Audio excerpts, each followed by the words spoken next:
सीता के आभूषण को लक्ष्मण देवर पहचान नहीं पाए थे। और एक तुम लोग पापी हो जो अपने भौजाई को नंगा कर रहे हो, जा करके अपने मुख में कालिख पोत लो।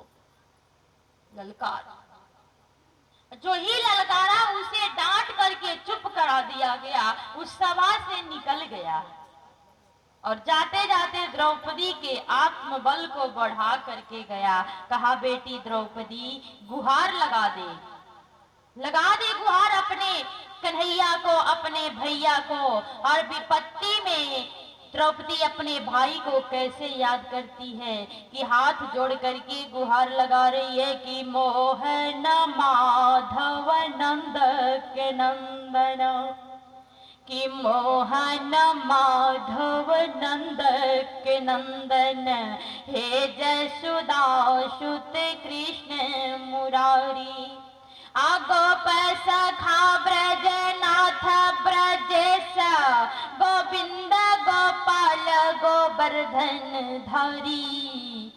अशौच दुशासन का करी है, हरि जे कार तो कर बरखवारी। कि शौचौ दुशासन का करी है, हरि जे कार तो कर बरखवारी। द्रौपदी अपने भैया को गुहार लगा रही है, मानो कन्हैया द्रौपदी के गुहार को सुन करके और द्वारिका में सिंहासन पर बैठ करके रो रहे हैं।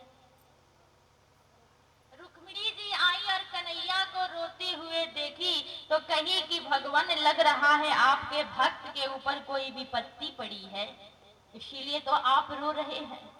कन्हैया बोले, देवी रुक्मिणी, किसी भक्त के ऊपर नहीं, बल्कि मेरी बहन द्रौपदी के ऊपर विपत्ति पड़ी है।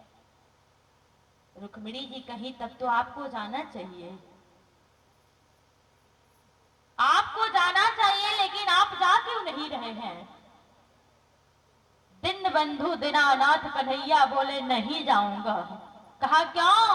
कहा, जब तक वो अपना आंचल नहीं छोड़ेगी, जब तक अपना बल लगाएगी, नहीं जाऊंगा। भले वो नंगी हो जाएगी, लेकिन नहीं जाऊंगा।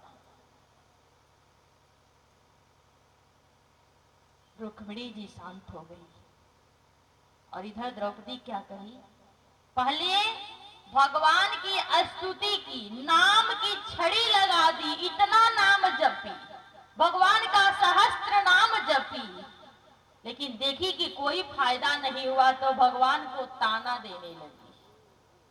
कही, कन्हैया सावधान होकर सुन लो, तुम्हें लगता है कि मैं बहन हूं तो हमें ही तुम्हारी आवश्यकता पड़ेगी, लेकिन ऐसा नहीं है, तुम्हें भी हमारी आवश्यकता पड़ेगी, आज नहीं तो कल। मानो कह रही है द्रौपदी, रे कन्हैया, तेरा एक ही बेटा प्रद्युम्न नहीं रहेगा, यदि भगवान की कृपा होगी तुम्हारे घर में और बेटा बेटी का जन्म होगा। और उस समय भाभी कहेगी कि जाकर द्रौपदी को बुला लाइए, सौर पोतना है। इधर होता है ये रस्म, सौर पोतने के लिए जब रुक्मिणी जी भेजेगी कि जाइए द्रौपदी को बुला करके लाइए, तो उस समय तुम्हारा सौर लिपाएगा या नहीं लिपाएगा, मैं नहीं आऊंगी। कि एक प्रदुमन ना रही है, अब ही बेटवा बिटिया बड़ हुई है, सौर पोतावे बद हम के, तोहे भेजी के भाभी जरूर बोलई है। नाराई बे हम ता दीनवा, पुरखा तोर मनाई न पई है, तू हथवा गोड़वा जोरबा, पर सौर बिना पोतले रही जई है। कहा, मैं भी उस दिन नहीं आऊंगी। माना द्रौपदी गुहार कर रही है कि तीज पड़ी त्योहार पड़ी, धोतिया तो हसे मंगवाए बनाही, आया न के आगे भले झुकबे,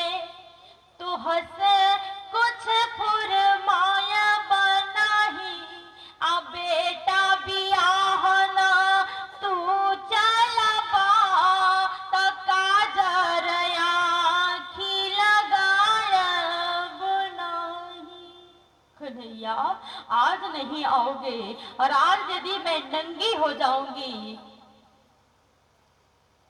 तो अपने बेटा के विवाह में हमको काजल लगाने के लिए बुलाओगे ना, तो मैं नहीं लगाऊंगी।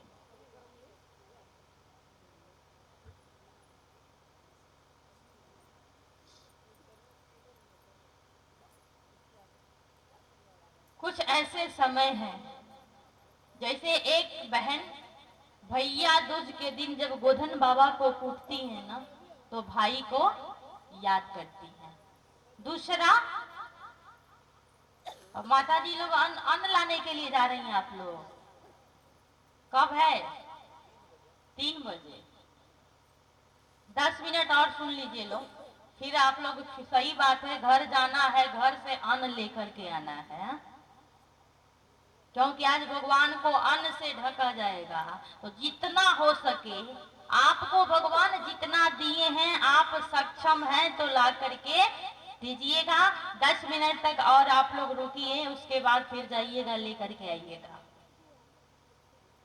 द्रौपदी कन्हैया को चुनौती दे रही है, मानो कन्हैया को सावधान कर रही है, और सावधान करके कन्हैया से कह रही है, कन्हैया आज नहीं आ रहे हो, तुम्हें भी हमारी जरूरत पड़ेगी। जब सावन में राखी बंधवाने के लिए आओगे ना, तो द्रौपदी के हाथ की राखी नहीं, द्रौपदी के चीता की राखी पाओगे। क्योंकि आज यदि मेरी लाज नहीं बची तो मैं चिता बनाऊंगी और उसी में जल करके अपने आप को राख कर दूंगी। क्योंकि एक बाप के पगड़ी का जितना ध्यान बेटी रखती है ना, उतना आपका बेटा नहीं रख पाएगा।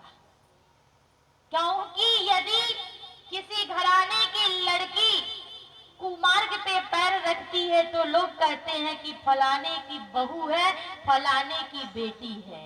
यानी लड़का के ऊपर एक कुल का भार होता है, तो लड़की के ऊपर 2 कुल का भार होता है। आज द्रौपदी को अपनी कुल की रक्षा है, और द्रौपदी कह रही है कि अइला ना भैया का भैला, पगड़िया बडूबत बाटे पिता की, बोलल दूर रहा द्रौपदी, फिर भूली दुआरी के ओरन ताकी।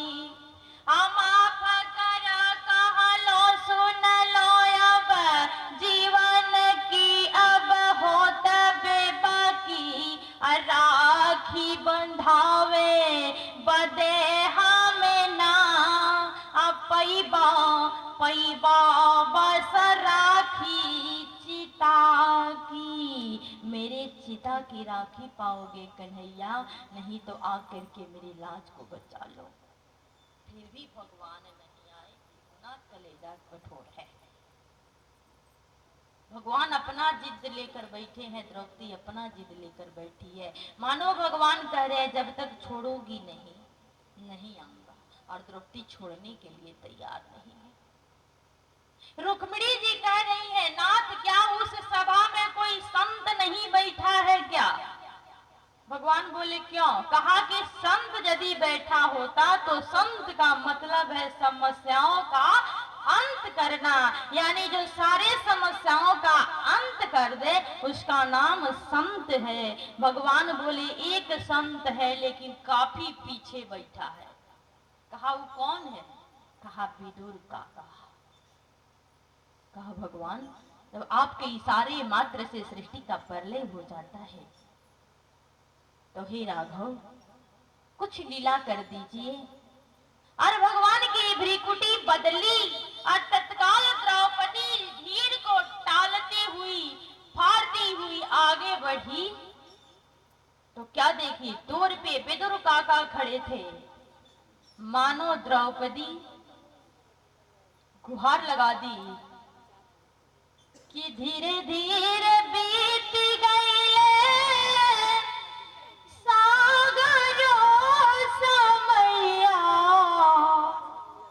कन्हैया नाही अइला, करी हम कवना उपैया,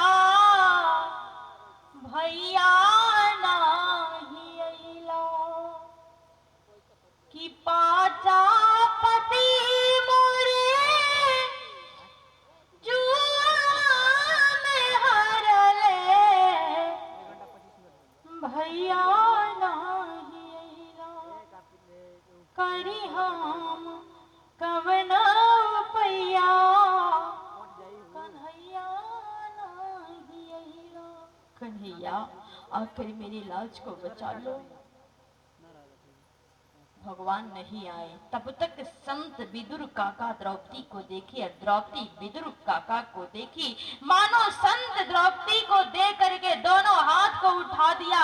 विदुर काका अपने दोनों हाथ को उठाए और इशारा कर दिए, बेटी द्रौपदी उठा दे अपने दोनों हाथ और उठा करके कह दे कि रे कन्हैया, लाज जाए तो तेरी और लाज बचे तो तेरी, मेरा क्या है, इसमें मेरा कुछ नहीं है।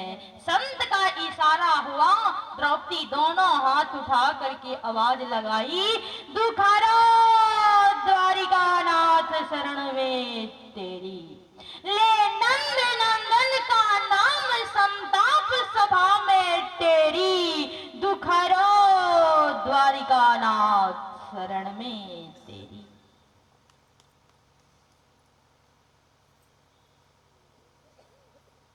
जो ही कहा दुखरो द्वारिका नाथ शरण में तेरी, भगवान सिंहासन से कूद गए और कूद करके भगवान दौड़ते हुए भागते हुए वहां से आए। कहा? एक बहन के लाज को बचाने के लिए भगवान दौड़ते हुए द्रौपदी के पास आए। जो द्रौपदी चिल्ला रही थी, रो रही थी, गलगला रही थी, वही द्रौपदी जब कन्हैया को देखी ना तो शांत हो गई। अब कोई प्रश्न नहीं कर रही है, कुछ नहीं पूछी कन्हैया से। मानो किसी व्यक्ति को हल्का चोट लगता है तो वो रोता है, चिल्लाता है, गलगलाता है, लेकिन जब उसी व्यक्ति को भयानक चोट लग जाए तो शांत हो जाता है, सुन्न हो जाता है, न रोता है, न चिल्लाता है, न छटपटाता है। वही हाल हो गई द्रौपदी की। कन्हैया को देखी तो